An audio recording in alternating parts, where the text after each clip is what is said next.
بسم اللہ الرحمن الرحیم۔ عوامی نمائندے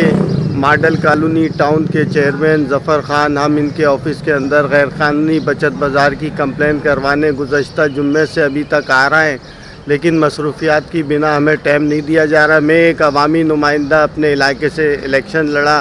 میں ایک عوام کا نمائندہ ہوں کہ جب مجھ سے جماعت اسلامی کے جو چیئرمین ہے ظفر خان، یہ مجھے ایک گھنٹہ بٹھال کے مجھے ٹائم نہیں دے رہا ہے۔ جب یہ مجھے ٹائم نہیں دے سکتے، ایک عوامی نمائندے کو ٹائم نہیں دے سکتے، تو ایک عام آدمی کو جماعت اسلامی کا نمائندہ یہاں بیٹھا ہوا ظفر خان صاحب کیا ٹائم دیں گے؟ تو میں کہ عوام سے درخواست کرتا ہوں کہ اگر آپ کی کوئی شکایت ہے، یہاں آ کے دھکے کھانے سے بہتر ہے کہ اس سے اوپر کسی ادارے کے پاس جائے، اپنی شکایت کو، اپنی کمپلین کو رجسٹریٹ کرائیں، کیونکہ یہاں پہ جو ہے عوام کی داد رسی کرنے والا کوئی بھی عوامی نمائندہ موجود نہیں ہے۔ صرف کہنے کے ہیں کہ حافظ نعیم صاحب کی